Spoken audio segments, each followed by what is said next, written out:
શું ભારત હવે 500 થી 700 વર્ષ સુધી મફત વીજળી મેળવશે? શું છે કલ્પકમમાં થયેલી ક્રાંતિ જેનાથી અમેરિકા અને ચીન પણ ચોંકી ગયા છે? બળતણ વાપર્યા પછી પણ નવું બળતણ પેદા કરતું રિએક્ટર.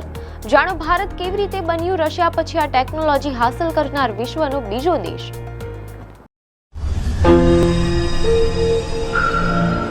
નમસ્કાર દર્શક મિત્રો, ધ લોકસત્તા શોમાં આપનું સ્વાગત છે.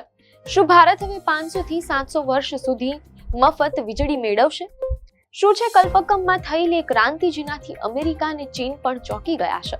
બળતણ વાપર્યા પછી પણ નવું બળતણ પેદા કરતું રિએક્ટર. જાણો ભારત કેવી રીતે બન્યું રશિયા પછી આ ટેકનોલોજી હાંસલ કરનાર વિશ્વનો બીજો દેશ. ભારતમાં પરમાણુ વિજ્ઞાનના ઇતિહાસમાં એક સુવર્ણ પ્રકરણ ઉમેરાયું છે.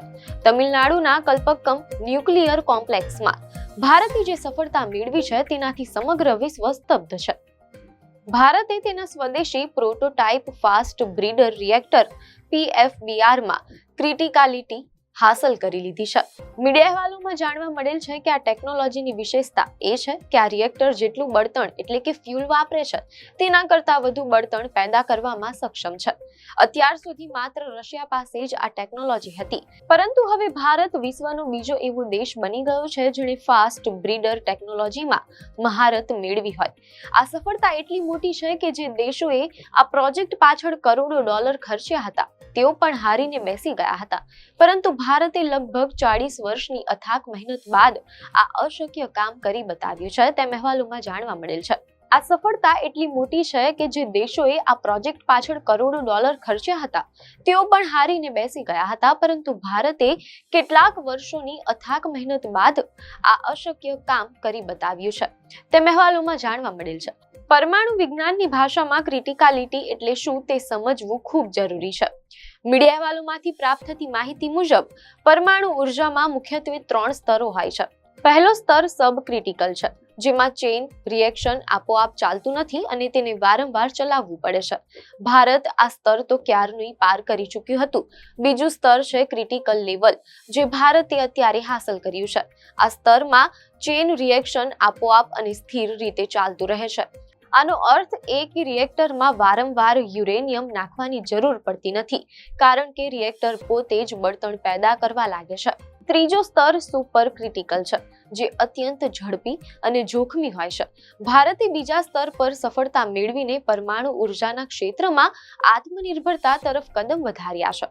ભારત માટે આ શોધ આશીર્વાદ સમાન છે, કારણ કે ભારતમાં યુરેનિયમનો ભંડાર ખૂબ જ મર્યાદિત છે. મીડિયા અહેવાલોમાં જાણવા મળેલ છે કે અત્યારે ભારત પોતાની જરૂરિયાતનું લગભગ 70% યુરેનિયમ કઝાકિસ્તાન, કેનેડા, રશિયા અને ઉઝબેકિસ્તાન જેવા દેશોમાંથી આયાત કરે છે. વિશ્વના કુલ યુરેનિયમમાં ભારતનો હિસ્સો આશરે 2% થી પણ ઓછો છે, પરંતુ આ નવા રિએક્ટરની મદદથી યુરેનિયમની આયાત પર ભારતની નિર્ભરતા ઘણી ઘટી જશે. વડાપ્રધાન નરેન્દ્ર મોદીએ પણ આ સિદ્ધિને ગૌરવપૂર્ણ ગણાવી છે અને વૈજ્ઞાનિકોને અભિનંદન પાઠવ્યા છે. ઇન્ટરનેશનલ એનર્જી એજન્સીએ પણ ભારતની પ્રશંસા કરતા લખ્યું છે કે આ રિએક્ટર ઓછા બળતણ સાથે વધુ ઉર્જા આપશે અને ભવિષ્યમાં ઉર્જાના ક્ષેત્રમાં ભારતની તાકાત વધારશે. મીડિયા અહેવાલોમાંથી પ્રાપ્ત થતી માહિતી મુજબ આ પ્રોજેક્ટની સૌથી રોમાંચક બાબત થોરિયમનો ઉપયોગ છે. સાથે જ અહેવાલોમાં એમ પણ જાણવા મળેલ છે કે ભારતમાં થોરિયમનો વિપુલ ભંડાર છે. ખાસ કરીને દક્ષિણ ભારતના દરિયાકાંઠાની રેતીમાં વિશ્વના કુલ થોરિયમ રિઝર્વનો લગભગ 25% જેટલો હિસ્સો માત્ર ભારતમાં છે. થોરિયમ પોતે સીધું ઉર્જા પેદા કરી શકતું નથી, પણ જ્યારે તેને યુરેનિયમની સાથે રિએક્ટ કરાવવામાં આવે છે ત્યારે તે યુરેનિયમમાં રૂપાંતરિત થાય છે અને પ્રચંડ ઉર્જા આપે છે. અહેવાલોમાં જાણવા મળેલ છે કે વૈજ્ઞાનિકોના મતે જ્યારે ભારત આ કાર્યક્રમના ત્રીજા તબક્કામાં પહોંચશે ત્યારે આ ફાસ્ટ બ્રીડર ટેકનોલોજીની મદદથી ભારતને આગામી 500 થી 700 વર્ષ સુધી લગભગ મફત વીજળી મળી શકશે. આ સફળતા પાછળ ભારતના મહાન પરમાણુ વૈજ્ઞાનિક ડોક્ટર હોમી જહાંગીર ભાભાની વિચારધારા રહેલી છે. મીડિયા અહેવાલોમાં જાણવા મળેલ છે કે 1954માં ડોક્ટર ભાભાએ 3 સ્ટેજ ન્યુક્લિયર પ્રોગ્રામની થિયરી આપી હતી. તેમણે તે સમયે જ સમજી લીધું હતું કે ભારત પાસે યુરેનિયમ ઓછું છે પણ થોરિયમ પુષ્કળ છે, તેથી આપણે એવી ટેકનોલોજી વિકસાવવી પડશે જે થોરિયમથી ચાલે. 1958માં ભારત સરકારે આ કાર્યક્રમ શરૂ કર્યો હતો કેટલાક વર્ષો સુધી અનેક સંશોધનો અને પ્રયોગો બાદ આજે ભારતીય વૈજ્ઞાનિકોએ ભાભાના એ સપનાનો બીજો તબક્કો સફળતાપૂર્વક પૂરો કર્યો છે. સામાન્ય ન્યુક્લિયર રિએક્ટરમાં સૌથી મોટી સમસ્યા ન્યુક્લિયર વેસ્ટની હોય છે.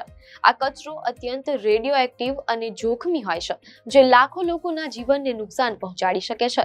તેને સાચવવા અને નાશ કરવા પાછળ કરોડો રૂપિયાનો ખર્ચ થાય છે. પરંતુ ભારતના આ નવા ફાસ્ટ બ્રીડર રિએક્ટરમાં આ સમસ્યાનો પણ ઉકેલ છે. મીડિયા અહેવાલો અનુસાર આ ટેકનોલોજીમાં રિએક્ટરમાંથી નીકળતા વેસ્ટનો ફરીથી ઉપયોગ કરવામાં આવે છે.